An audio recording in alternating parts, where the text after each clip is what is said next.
gonna do a very short video. I'm putting together a wine chiller with items I got from the Dollar Tree for a drink table that I have for Thanksgiving.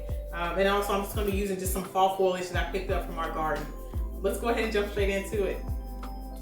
So I'm making this wine chiller with this ice bucket and glass vase from the Dollar Tree. The vase will create the space for the wine bottle, so I had to check that the wine bottle would fit. I want the bottle to sit in the wine chiller like this. So I went out to grab some flowers from the yard to add to the wine chiller.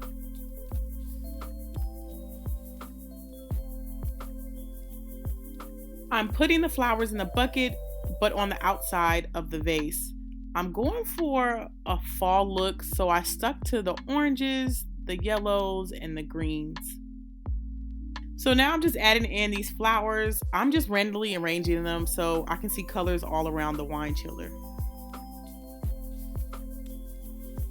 And then next, I just added in some cool water.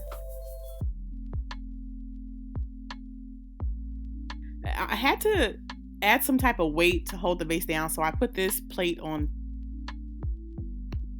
Then I went to put it into the freezer, and I had to readjust the plate again as I put it in there. I just wanted to make sure that when it freezes, then the plate would keep the vase in place.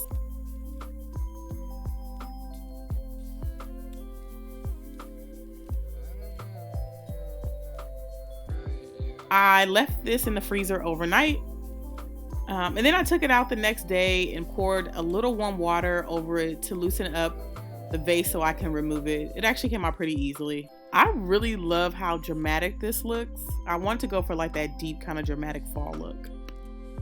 So I decided just to keep the wine chiller inside of this bucket because it was already clear. And I usually just add the wine to the wine chiller and place it on the drink table right before guests arrive. This usually will stay chill and frozen for several hours. I hope this was a helpful video. Thanks for watching. If you want to watch more, check out my latest videos. Please subscribe and share.